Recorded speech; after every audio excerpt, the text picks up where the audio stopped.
vocês, capítulo 6. Josué, capítulo 6.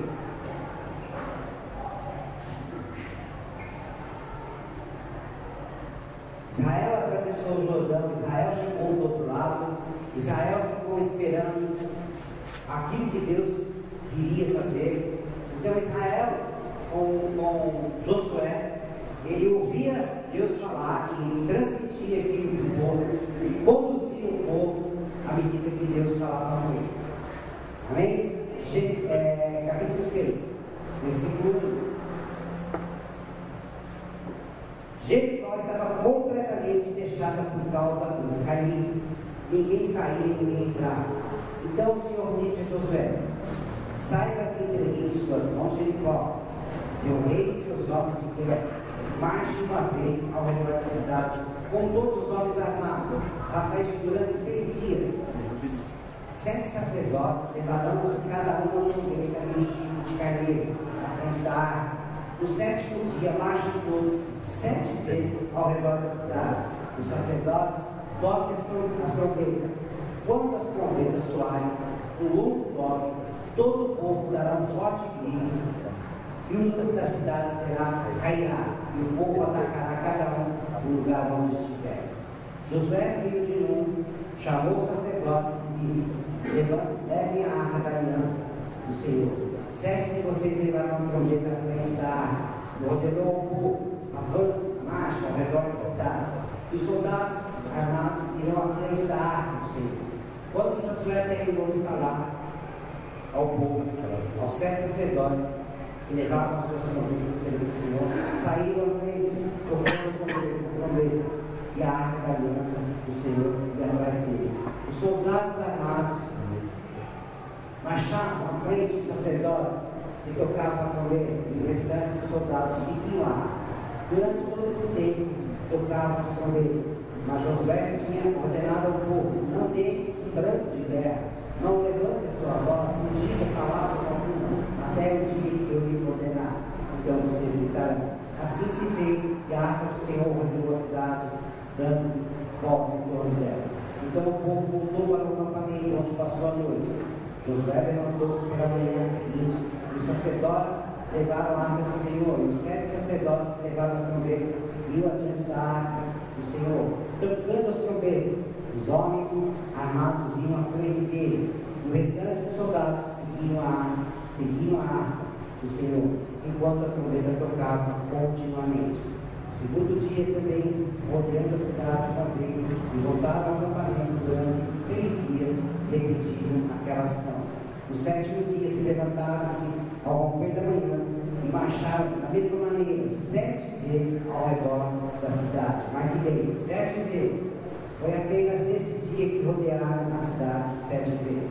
Na 7ª vez, quando os sacerdotes deram o toque de trombeta, Josué ordenou o povo: grite, e o Senhor entregou a cidade. A cidade, com tudo que nela existe, será consagrada ao Senhor para destruição. Somente a prostituta Raabe e todos os que estão com ela em sua casa serão poupados, pois ela escondeu os espias e enviou. Mas fique longe das coisas consagradas, não se aposte de nenhuma delas, para que não sejam destruídas. Do contrário, terão destruição e desgraça no acampamento de Israel. Toda prata, do ouro, todo utensílio, de bronze, de ferro, são consagrados e pertencem ao Senhor, e deverão ser levados para o tesouro. Quando soaram as trombetas, o povo gritou, os sons das trombetas, de forte grito, caiu o muro, cada um atacou no lugar onde estava tomada a cidade. Consagraram a cidade ao Senhor, destruíram a fio da espada, homens, mulheres, jovens, velhos, bois, ovelhas, jumentos, todos seres viventes que caíram. Josué disse a um dos homens que tenha espionado a terra: entre na casa da prostituta e tire lá todos os seus pertences, seus parentes, conforme o juramento que fiz a ela. Amém? Até aí. Agora, desce mais um pouquinho, anda mais um pouquinho na tua Bíblia, vai no capítulo 7. Diz assim: mas os israelitas foram infiéis com relação às coisas consagradas. Acã, filho de Caim, filho de Zim, filho de Zera, da tribo de Judá, Judá apossou-se de algumas delas, e a ira do Senhor acendeu-se contra Israel. Sucedeu que Josué enviou homens a Jericó, de Jericó a Ai, que fica perto de Bet-Ave, a leste de Betel, e ordenou: suba e espione a terra. E os homens subiram e espionaram Ai. Quando voltaram, Josué disseram a Josué: não é preciso que todos avancem contra Ai. Enviam os 2.000 ou 3.000 homens para atacar. Não canse todo o exército, pois eles são poucos. Por isso, há cerca de 3.000 homens atacaram a cidade. Mas os homens de Ai os puseram em fuga. Chegaram a matar 36 deles, e eles perseguiram os israelitas, desde a porta da cidade até Samaria. Os feriram e na descida diante disso, o povo desanimou-se completamente. Então, Josué, com as autoridades de Israel, rasgou as vestes, prostrou-se o rosto em terra diante da arca do Senhor, e cobriu-se de terra a cabeça. E ali permaneceu até a tarde. Disse então a Josué: ó soberano Senhor, por que fizeste o povo atravessar o Jordão? Foi porque entregaste nas mãos do amorreu e o destruíram? Antes nós contentássemos em continuar do outro lado do Jordão. Amém? Como nós falamos no início de domingo passado, o nosso objetivo agora é a conquista. Nós queremos conquistar aquilo que Deus colocou em nosso coração, hein? Amém. Se nós queremos conquistar aquilo que Deus colocou em nosso coração, nós temos que começar a nos preparar para alcançar aquilo que Deus colocou em nosso coração, amém? Então eu quero convidar você a fechar os teus olhos e nós vamos orar para que tudo aquilo que nós ouvimos no domingo, que nós vamos ouvir hoje, venha ser ferramentas para trabalhar com cada um de nós, tratar com a nossa alma, tratar com a nossa vida, tratar com o nosso coração, tirar de nós em mim tudo aquilo que nos impede de enxergar e ver a vontade de Deus como prioridade. Amém? Senhor, nós queremos te agradecer pela tua palavra, te agradecer por tudo que o Senhor tem feito até aqui, que o Senhor há de fazer em nossas vidas. Colocamos todas as nossas vidas em tuas mãos, com o desejo, com o motivo, Senhor Jesus, de alcançar mesmo aquilo que o Senhor tem para nós como igreja, o desafio que o Senhor tem lançado para nós como pastores, como líderes, como membros, como auxiliares, Pai, aqueles que são anfitriões. Nós aceitamos o desafio, queremos entrar nesse desafio, mas para sairmos vitoriosos. Oh, Pai, sairmos com a vitória em nossas mãos. Por isso, Senhor, fale conosco para nos ensinar a fazer somente a tua vontade, o teu querer, não aquilo que nós queremos, mas a tua vontade, o teu querer, em nome de Jesus. Amém? Glória a Deus. Nós temos grandes conquistas para alcançar em 2015. Eu quero falar desde as crianças. Nós temos crianças no aprisco do Senhor.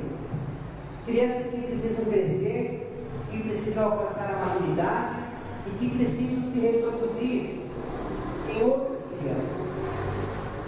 Para a glória de Deus. Eu fico muito feliz em ver os adolescentes, os jovens, mas eu fico mais feliz quando eu vejo as crianças aqui. Estava comentando com a Nívia, como o coração delas são sinceros, são puros, como o coração delas é verdadeiro. Se tiver que falar alguma bobagem, elas falam sem medir, mas se tiver que fazer alguma coisa, elas fazem também sem medir. A gente vê as crianças aqui, o quanto elas são sinceras. Não só lá, como outras igrejas também têm ministério infantil forte. Deus quer trazer as vidas para Ele, e Ele usa quem está próximo dele. Crianças com o coração voltado para Deus, Deus vai usar. Crianças com o coração desejoso, Deus vai usar. Então, não somente os adultos, mas crianças, adolescentes, jovens, adultos, pessoas da terceira idade, Deus quer usar.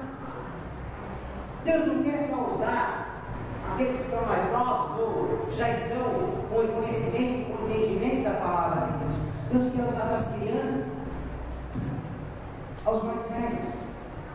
Deus quer usar cada um de nós.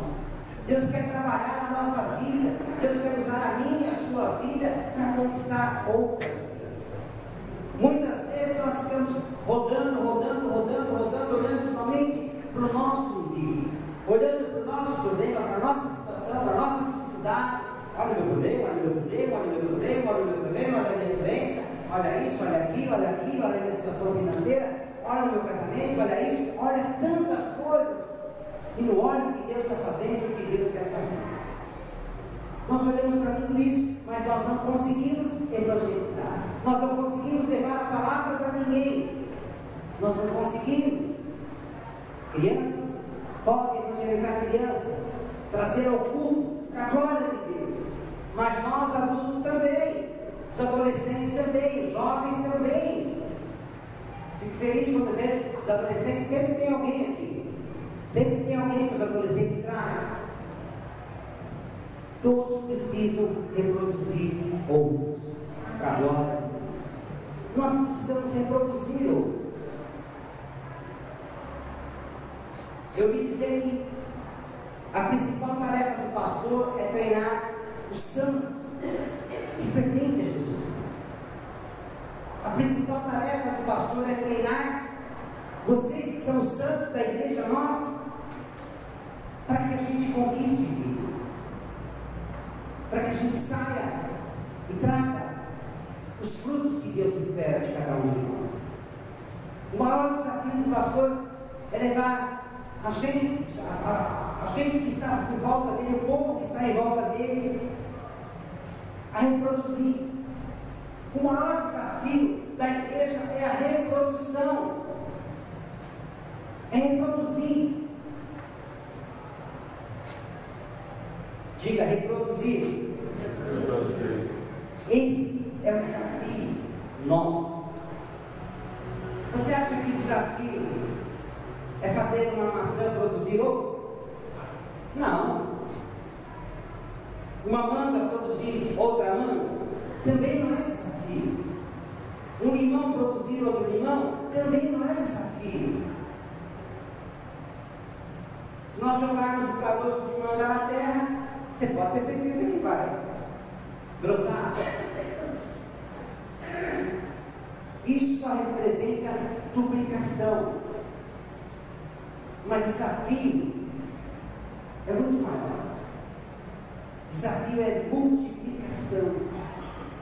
Multiplicação.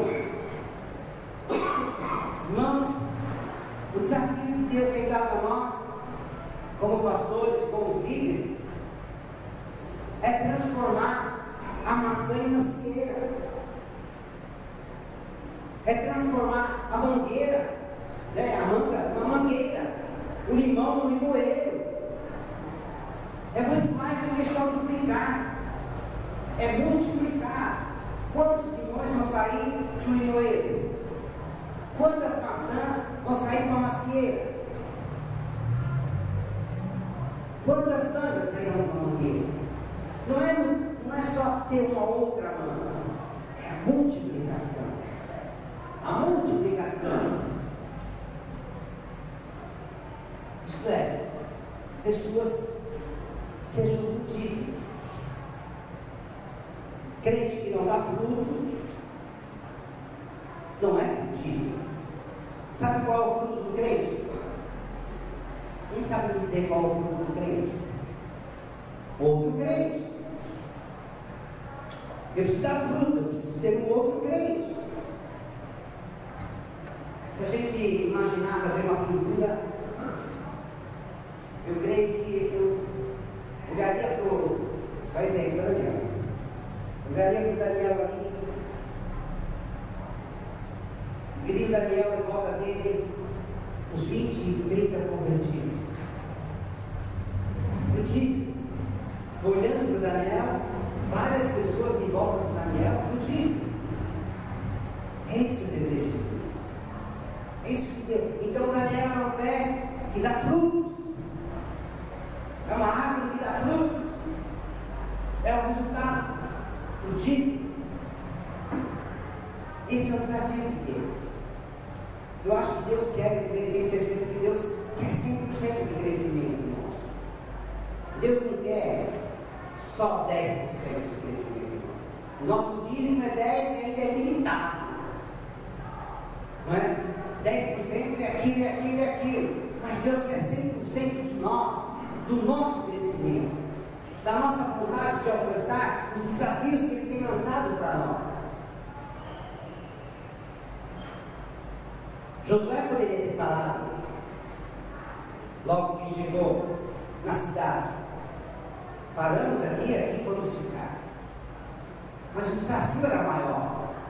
O desafio era alcançar outros lugares. O desafio era chegar totalmente, alcançar toda a terra prometida, a terra que emana leite e mel, que Deus prometeu. Se eu só tenho leitinho, o leitinho já está bom, o mel não precisa não. A gente coloca açúcar.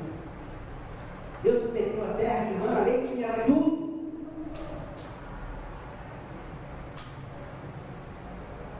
Quando a gente lê na Bíblia, lá em Efésios 4, versículo 15, dizendo para nós assim: cresçamos em tudo naquele que é o cabeça, Cristo. Cresçamos em tudo naquele que é o cabeça, Cristo. Nós precisamos avançar, precisamos crescer. Nós temos lá em Isaías 54, depois diz assim: amplie o lugar da tua tenda e as cortinas da tua habitação, se estenda, alonga as suas cordas. Nós temos também no livro de Atos, o início do livro de Atos, a história da igreja, o único livro que conta a história da igreja. Atos 5,14, a multidão que sofria no Senhor, tanto homens como mulheres, cresciam cada vez mais. Tanto homem quanto mulher cresciam cada vez mais. Por quê? Aumentava, multiplicava. O desafio é 100%, irmãos. Deus quer o aperfeiçoamento dos santos. Deus quer que todos nós cheguemos ao varão perfeito, à medida e estatura completa de Cristo. Temos que conquistar isso, amém? Amém. Nós queremos e vamos conquistar. Depende de nós. Depende de cada um de nós. Mas é preciso aprender os princípios de Deus, que gera a conquista daquilo que estamos sonhando. Quais são os princípios de Deus que vai gerar essa conquista para nós? O que Deus quer de nós? Onde Deus vai nos levar? Vamos tomar o exemplo do povo de Israel, liderado por Josué. Numa batalha em Jericó, eles foram vencedores. Foram lá, deram as voltas, 7 dias. No 7º dia, deram 7 voltas, tocaram a trombeta, gritaram, os muros caíram, sem levantar uma espada. Não fizeram força nenhuma para derrubar os muros. E olha que os muros eram mais largos do que isso aqui. Passava carros de boi em cima, cavalos. Os muros caíram com o som das trombetas, com os gritos. Deus fez isso. Numa batalha, eles foram vencedores. Na batalha seguinte, foram vergonhosamente derrotados. Precisamos entender os princípios que nos levam à vitória, ou ao mesmo fracasso. Nós teremos grandes lutas para conquistar. Eu acho que as lutas virão, não é só no domingo, quando nós chegarmos aqui e encontrar a igreja cheia de água, como nós encontramos ontem. Ontem nós limpamos tudo, né, Margarida? Deixamos arrumadinho, as cadeiras limpinhas, tudo arrumadinho. E hoje tinha uma piscina aqui, de água de chuva. Não é só isso. Não é só a eletricidade que deu problema hoje, nunca deu, hoje deu. Não é só isso que nós vamos enfrentar. Nós vamos encontrar lutas grandes, porque nós temos um objetivo. Eu vou pedir para a Lívia, se Deus quiser, nós vamos fazer um banner e nós vamos colocar aqui, para nós lembrarmos todos os domingos, quando nós entrarmos aqui, que nós temos um desafio, que nós vamos conquistar, que nós vamos avançar. O mesmo Deus que foi com Josué é o mesmo Deus de hoje. Amém. Precisamos entender os princípios que levam à vitória e ao fracasso na luta contra a conquista, a grandes conquistas. O primeiro princípio que precisamos entender é o da oração e dependência de Deus. Quem tem vindo às terças-feiras orar comigo? Continue. Você que não está vindo, você é convidado.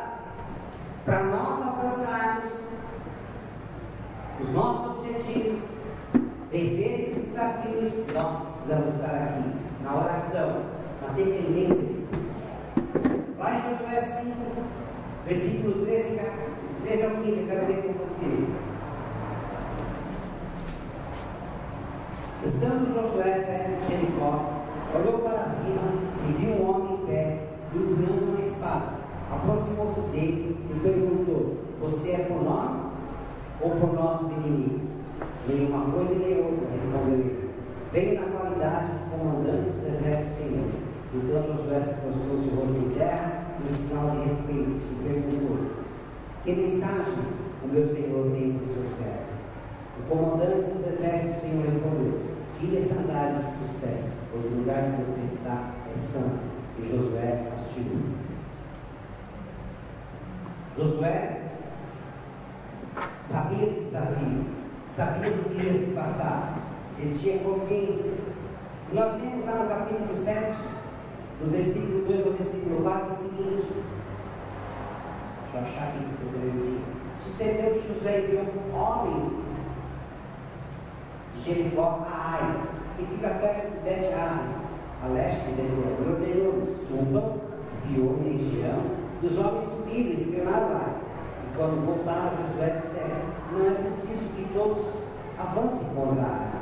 Envie uns 2 ou 3 mil homens para atacá-los. Não canse todo o exército, pois eles são poucos. Por isso, cerca de 3 mil homens atacaram a cidade, mas os homens de Ai os puseram em fuga. Os homens de Ai, que era a menor quantidade, fizeram com que os corressem. Nós temos o desafio de Israel diante da cidade de Ai. Podemos notar que tanto Josué como o povo de Israel tiveram atitudes diferentes diante desse desafio. A primeira, a conquista da cidade de Jericó. Ele orou, ele ouviu Deus, ele recebeu as estratégias de Deus. Mas na segunda, para a conquista da cidade de Ai, talvez menosprezaram o desafio. Nem Josué e nem o povo fez uma oração. O que lemos que fizeram foi somente planejamento. Vai lá, veja quantos tem e me fala. Foram lá, olharam e planejaram por si próprio. 3 mil, 2 mil, 3 ou 3 mil homens é o suficiente. Não canse todo o exército. Aqui eles não oraram. Aqui eles não perguntaram para Deus. Aqui não tinha estratégia de Deus. Jericó tinha estratégia de Deus. Deus disse: manda os soldados à frente, os sacerdotes vão à frente, toquem as trombetas, a arca está lá, vocês vão lá, fazem isso, fazem aquilo. Eles fizeram tudo conforme Deus mandou. A estratégia era de Deus. Havia oração, aquilo que eles estavam fazendo era de Deus. Agora eles vão até Ai lutar, em Ai sem estratégia de Deus, sem orar, sem ouvir Deus.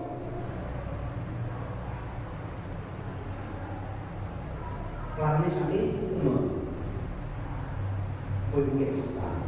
Planejamento humano. Então, diante da cidade de Ai, o que faltou, o que não faltou, na realidade, foi um Ai para cada um deles. Ai do meu pé, ai da minha cabeça, ai da minha barriga, vontade, todos correndo, fugindo. Por quê? E essa missão é para nós também, se nós queremos chegar no objetivo. Se quisermos grande conquista, a busca é em oração. Tem que ser proporcional ao que nós queremos. Se nós queremos multiplicar, nós temos que multiplicar também as nossas orações. Se nós queremos multiplicar os nossos PGs, temos que multiplicar também o desejo e a vontade de ver isso.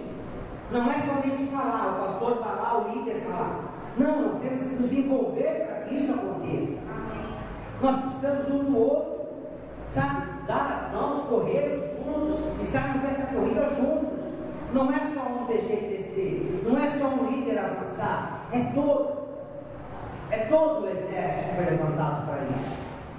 só uma. Essa missão é que nós levamos para nós.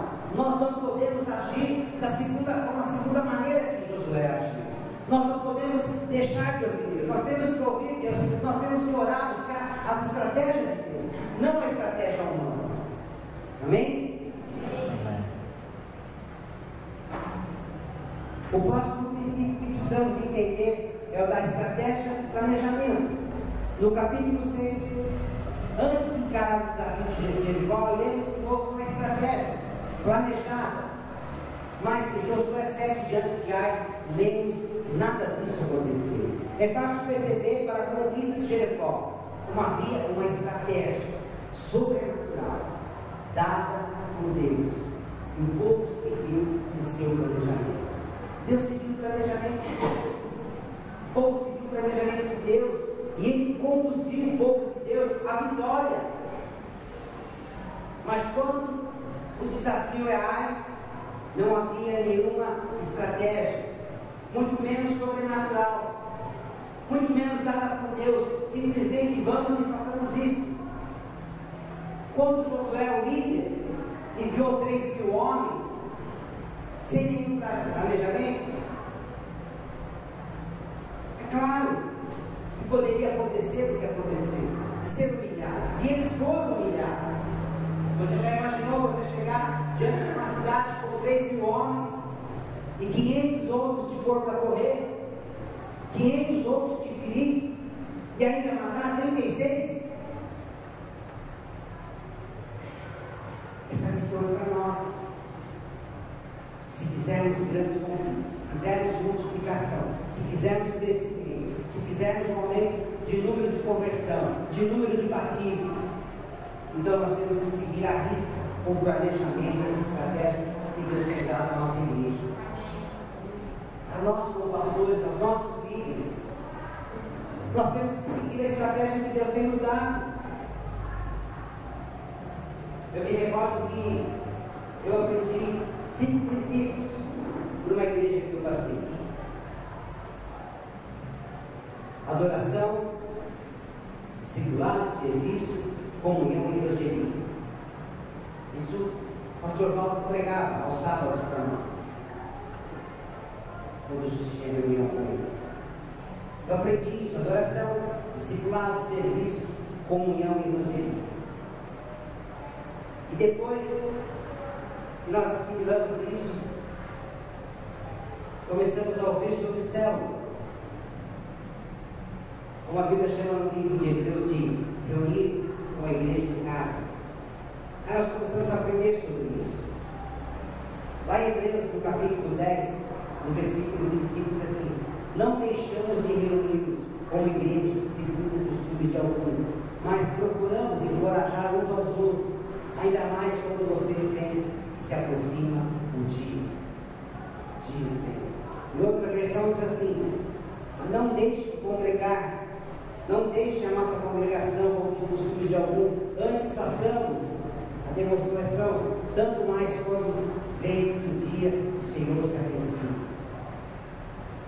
Não deixe de se reunir como igreja, segundo costumes de algum. Aquilo que lemos lá em Romanos 12, capítulo 12, versículo 10, que diz assim: ame uns aos outros com amor de irmãos em Cristo e se esforce para tratar uns aos outros com respeito.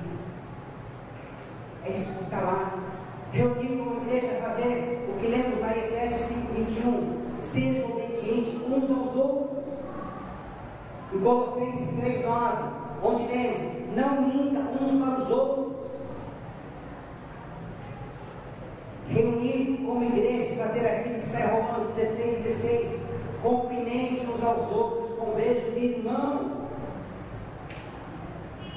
Nossa reunião aqui no Aprisco, nesse prédio que nós estamos, nós não vamos ter tempo para fazer tudo isso. Às vezes nós não conseguimos, apesar de termos um número pequeno agora, mas nós não conseguimos às vezes cumprimentar todo mundo, nós não conseguimos falar com todos. Mas o que Deus quer? Deus quer uma comunhão entre nós. E onde nós podemos fazer essa comunhão? Nos nossos PCs, nas nossas células. É ali que Deus quer agir, é ali que Deus quer fazer. Quando nós reunimos como igreja numa casa, é onde somente cabe um grupo pequeno, é ali que nós conseguimos nos identificar, é ali que nós conseguimos trocar informações melhor um com o outro, se conhecer. Se você ler o livro de Atos, você vai ver, lá ele fala assim: a cada dia o Senhor juntava um grupo de pessoas que iam sendo salvas, cada dia o Senhor acrescentava nas casas. No capítulo 4 temos muitas pessoas que ouviram a mensagem, criam, e os homens que criam foram todos 5.000 pessoas. Aonde? Nas casas. Não era na igreja, era nas casas. Por quê? Porque havia comunhão, havia unidade entre eles. No capítulo 2, versículo 46, diz assim: está escrito que os crentes nas suas casas partiam o pão, participavam das refeições com alegria e humildade. Eles louvavam a Deus por tudo que eram estimados por eles. Então, cada dia o Senhor juntava um grupo de pessoas que iam sendo salvas. Significa que não era um grupo, o mesmo grupo todos os dias. A cada dia o Senhor acrescentava uma pessoa para ser salva. Não era um outro crente de uma outra igreja, um irmão. Não, pessoas para serem salvas. Entende que Deus quer nos usar para salvar vidas? Não é para ter uma reunião, somente uma reunião, uma comunhão. Tudo isso é bom, mas Deus quer que nós venhamos salvar vidas. Amém. Outro dia não faz tempo que eu não vou para a praia. Estava na praia, faz tempo, eu estava observando. Eles colocam salva-vida, colocam uma escada, sei lá como é que chama aquilo. Ele fica meio no alto, e com o binóculo fica olhando o mar, observando o mar. Em qualquer movimento que ele desce muito rápido, pega seu pé de pato e ele na água, ele vai em busca daquilo que ele viu. Ele pega o seu pé de pato, entra na água, tem prática, sei lá, um nadador profissional, vai lá, com um bombeiro, e ele procura resgatar a pessoa que está passando uma dificuldade naquele momento, ou que não sabe lidar, ou que se perdeu, sei lá. Ele vai atrás. E o nome dele é salva-vidas. Ele vai atrás. As vidas que estão morrendo não vêm até ele. Não chega ali e sobe a escadinha para falar com ele. Ele olha, ele observa que as pessoas estão morrendo, ele sai do seu lugar e vai lá salvar vidas. Será que esse seria o nome real para nós como cristãos? Será que nós estamos realmente fazendo aquilo que Deus deixou para nós? Será que nós somos salva-vidas de verdade? Ou nós olhamos as dificuldades, as lutas e passamos um paninho só? Será que realmente a gente tem como objetivo esse desafio, salvar vidas, ganhar vidas para Jesus?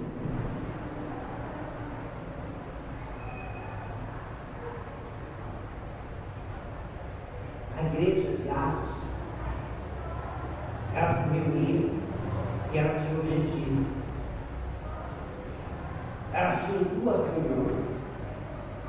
O povo se reunia como igreja nas casas e também no templo. Sempre que nas casas, ou seja, células, grupos pequenos, PG, o nome que vai dar, não sei. Obviamente eles faziam o que podiam. Aquilo que eles faziam na casa, aquilo que eles não podiam fazer no templo, eles ganhavam vidas para Jesus. Aqui dentro vai ser muito difícil a gente ganhar vidas. Muito difícil. Eu sei que alguém entra aqui com muito desespero e a gente fala de Jesus e aceita Jesus. Mas a melhor maneira, a estratégia que Deus deu para a igreja foi nas casas. E é lá que nós temos que trabalhar, é lá que nós temos que evangelizar, é lá que nós temos que criar estratégia de Deus, orar, botar o nosso joelho no chão, orar, Senhor, me dê estratégia, me dê sabedoria, me dê capacidade, me dê inteligência, me dê suficiência para poder conquistar as vidas do Senhor. É lá que nós vamos juntos com o nosso líder, juntos com o anfitrião, junto com o auxiliar de treinamento, planejar alguma coisa para conquistar vidas para Jesus, ou nós não vamos chegar à nossa multiplicação, ou nós não vamos alcançar essa multiplicação. Mas depende de nós, depende dos pastores, depende dos líderes, depende dos anfitriões, depende dos auxiliares, depende dos membros. A olhar como Jesus gostaria que nós estivéssemos olhando, como salva-vidas.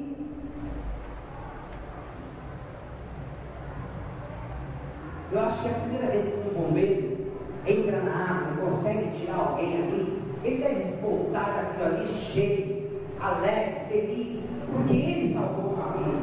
Aliás, acho que depois da 15ª, 8ª, sei lá quantas vidas ele já salvou, acho que ele sente a mesma coisa. Não muda. Foi aquilo que Deus deu para ele fazer. Nós, como cristãos, somos salva-vidas de Deus. Nós somos esse instrumento que o Senhor quer usar. Não importa onde você está, no seu trabalho, na sua casa, no seu prédio, no seu bairro, na sua rua, na sua escola, com seus amigos, com seus familiares. Deus quer te usar. Pera, Senhor, me usa, permita Deus te usar.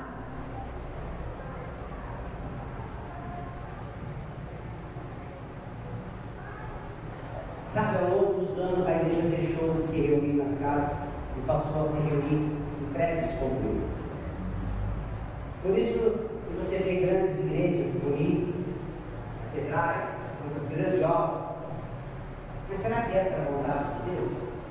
Eu creio que não. Deus criou a igreja para voar com duas asas. A asa das reuniões nas casas e a asa da reunião no prédio. Um lugar grande onde o espaço para ajuntamento de todos.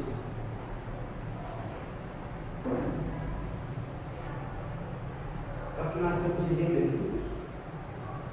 Ao redor da nossa igreja, aquilo que Deus nos ajuda. Deus tem dado método para que a gente possa conquistar aqui. Nós precisamos colocar em prática aquilo que Deus tem colocado. Se nós fizermos bem a risca aquilo que Deus planejou, usar as estratégias de Deus, aquilo que Deus tem dado para nós, aquilo que Deus tem dado para a liderança, eu tenho certeza que nós vamos alcançar os objetivos do Senhor. Outros princípios a serem entendidos é a santidade, é o compromisso. Santidade é um fator fundamental para as conquistas. Um povo que tem brecha de pecado não vai contar com o favor de Deus. Dar legalidade ao diabo. Antes de Josué, seu povo conquistar Jericó, houve um período de santificação, todo o povo se santificou, mas quando partiu para conquistar Ai, o pecado de um homem chamado Acã, foi a brecha para o fracasso. Qual é a lição que nós tiramos dela? A santidade é a condição necessária para as grandes conquistas. Se nós tivermos santidade, nós vamos conquistar. Precisamos buscar isso. E finalmente precisamos entender o princípio da unidade e da responsabilidade. Para nós não sermos frustrados em nossas conquistas, é preciso a participação de todos, o envolvimento de todos naquilo que queremos conquistar. Você quer conquistar? Todos precisam participar. Eu creio que nós vamos conquistar a multiplicação e a vida. Amém. Mas será o envolvimento de todos. Se você não quer se envolver, fala logo. Fala, não é para mim, eu acho que eu não estou nessa. Não tem problema. Você continua como membro, nós vamos orar por você. Mas se você quer participar, responder o chamado que Deus te deu, se envolva.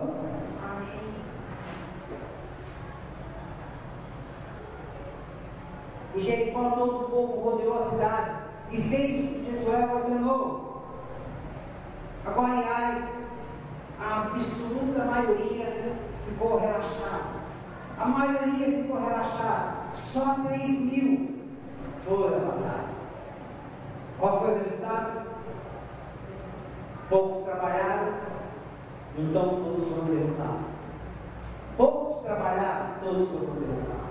Se só 2 ou 3, 4 líderes se dedicavam à oração, a sessão, a buscar a santidade, a orar, a jejuar, a ler a palavra, a evangelizar, será que só os 3 vão mudar o mundo? Será que vai ser o suficiente? O que Deus está nos dizendo? Que todos nós temos que estar envolvidos. Todos nós temos que ter esse coração. Todos nós buscarmos a santidade. Todos nós buscarmos a palavra de Deus. Todos nós mexemos no Espírito Santo. A unidade, a responsabilidade é de todos nós, não é de um. Não é de um líder, é de outro, é de todos nós, é da igreja.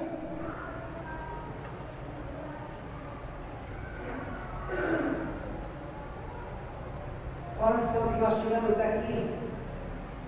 Se quisermos grande conquista, se quisermos mais crianças convertidas a Jesus, mais adolescentes, mais jovens convertidos a Jesus, mais adultos, mais idosos convertidos a Jesus, se quisermos mais batismo sendo realizado, tem que haver um movimento para todos esses desafios. Amém?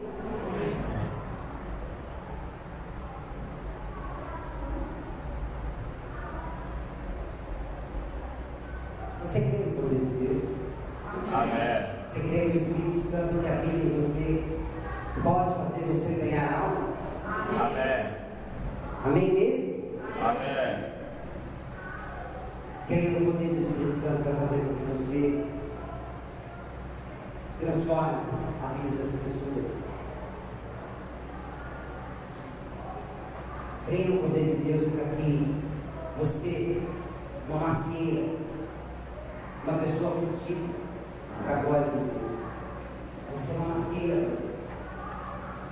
Você é uma mangueira para Deus. Limoeiro, porque a gente já sei, né? Mas não importa, são frutos. Eu creio que todos nós temos capacidade e temos condições de sermos frutíferos para o Senhor. É que muitas vezes, como eu falei no início, a gente olha para o nosso umbigo. Nós olhamos para dentro de nós, olhamos para a nossa pequenez, olhamos para nós como eu não sei falar, eu sou vergonhoso, eu tenho timidez. Se você faz parte do louvor, você é um evangelista. Se você faz parte do diaconato, você é um evangelista. Se você faz parte da intercessão, você é um evangelista. Se você faz parte do PG, você é um evangelista. Se você faz parte do ministério infantil, você é um evangelista. Aonde você estiver, qual ministério que você tiver, você é filho de Deus, escolhido do Senhor. Não foi você que escolheu, foi Ele que escolheu. Pense bem nisso. Não foi você que escolheu, foi Ele que escolheu. Bem antes de você aceitar, eu já tinha escolhido. Ele quer te usar. Ele não quer te usar 10% de você. Ele quer te usar 100%. Mas aí eu vou viver? Não vai viver para a obra, não é disso que eu estou falando.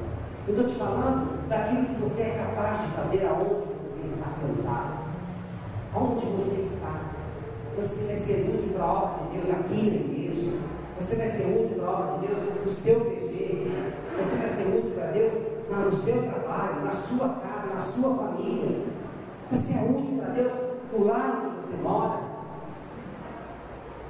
Nós precisamos saber como conquistar.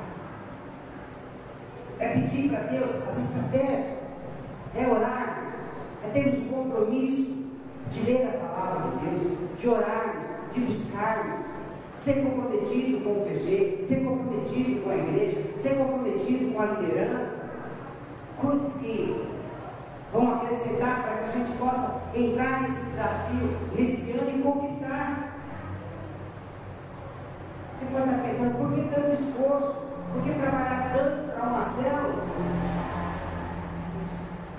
PG, não te ofendo. É porque nós sabemos quanto vale cada pessoa. É por isso que nós temos vontade de viver um PG forte, um PG sativo, um PG se multiplicando, um PG levantando novos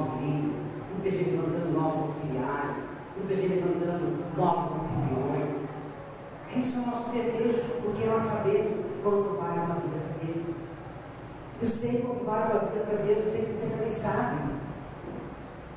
Mas se nós tomarmos consciência quanto vale a tua vida para Deus, todos nós queremos ser líderes. Todos nós queremos ter a nossa casa como o lar do Senhor. E aí, cada casa uma igreja, cada membro líder, né? É mais ou menos assim. Olha, é diferente do que nós pensamos, mas tem sentido, faz sentido. Nós precisamos entender o chamado de Deus para nós, o que Deus quer de nós. Como cristão, nós precisamos entender que vale a pena levar uma vida para Jesus, vale a pena salvar uma vida para Jesus, vale a pena você tirar da mão de Satanás uma vida, vale muito a pena, vale muito os seus esforços. Você não sabe o quanto é grandioso para Deus você é apresentado na vida do Senhor. Você chegar para uma luta, para uma dificuldade que o casal está vivendo, um problema que está vivendo, ou ele ou ela, alguém está construindo ou destruindo o casamento, construindo para o outro lado, no lado errado, e você entrar com uma palavra, Jesus te usar, Deus te usar, você falar alguma coisa, aquelas vidas entenderem, aceitar Jesus Cristo, mudarem as atitudes dela, mudarem o comportamento deles, virem para Jesus, aceitarem e ser transformados, ser curados, ser batizados, servir a Deus, se tornar um líder.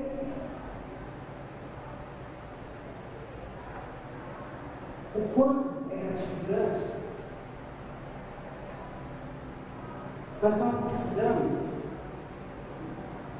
aceitar esse desafio. Josué não titubeou quando teve que atravessar o Jordão. Josué não falhou quando teve que tomar Jericó. Mas Josué teve um pequeno deslize ao não consultar Deus, a não orar, a não seguir as estratégias de Deus. E aí perdeu a primeira batalha, depois conquistou. Para que isso não aconteça, não ocorra com nós precisamos buscar isso de Deus. Nós somos transformados pelo poder de Jesus. Nós não podemos guardar essa bênção para nós. Se eu olhar há 25 anos atrás, 30 anos, 40, então piorou quem eu era. O que Deus fez transformou a minha vida. E o que Deus fez na sua vida. E o que Deus fez na sua família através da sua vida. De um posicionamento seu. Por que nós não podemos nos posicionar novamente?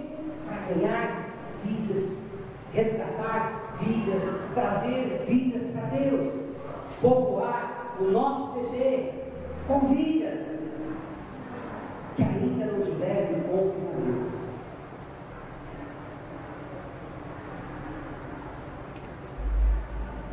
Eu quero perguntar para a igreja: você está disposto a entrar mesmo nesse desafio? Amém. Amém? Amém. Está disposto a pagar o preço? Amém. Nós vamos pagar o preço. Nós vamos conquistar. Amém. Não vai ser fácil.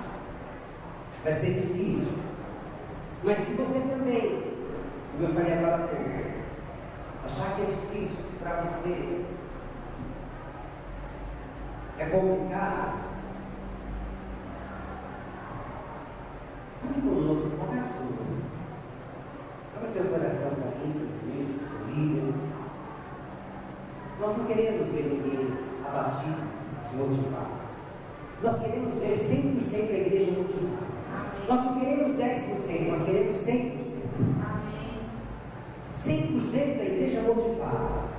100% 100% da igreja alegre, 100% da igreja satisfeita, entrando aqui no domingo feliz, cantando, buscando, louvando, adorando a Deus, porque sabemos que nós vamos alcançar os nossos objetivos.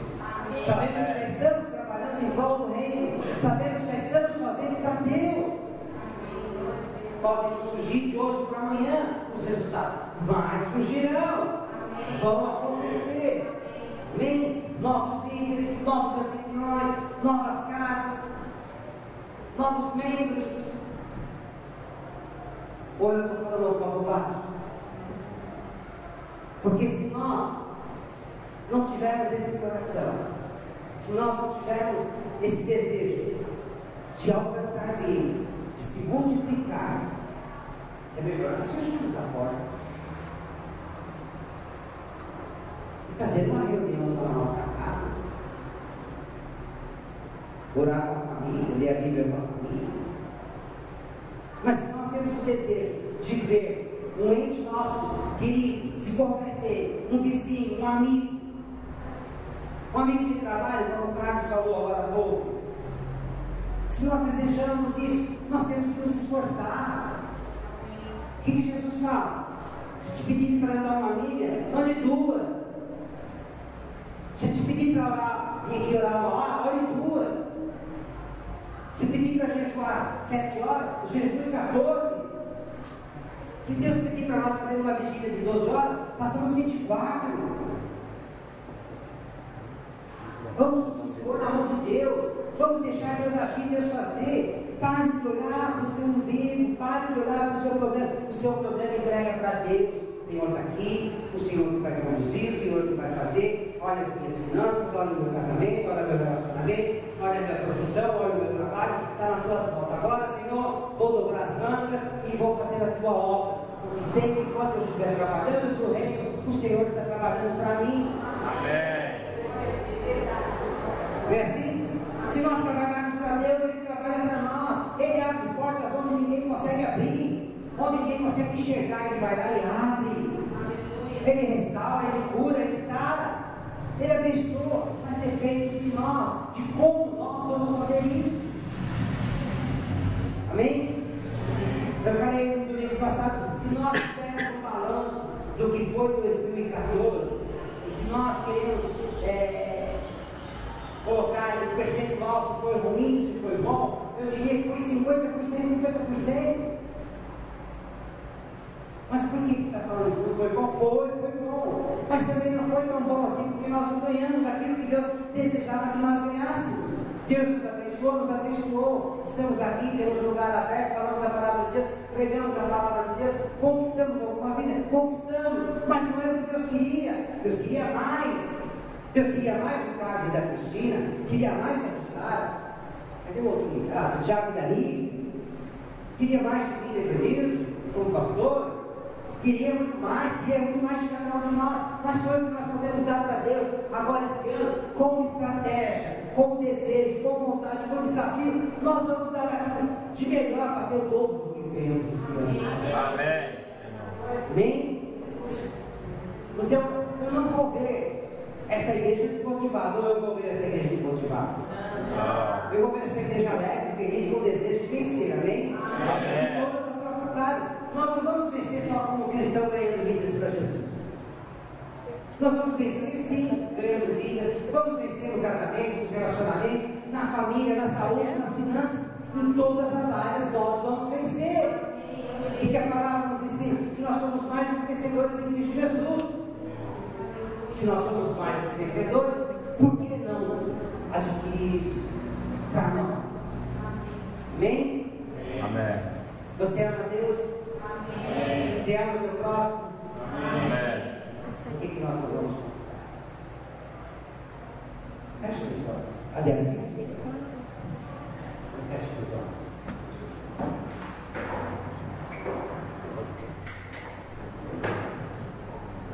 Você um dia foi transformado por Deus, pelo poder de Jesus.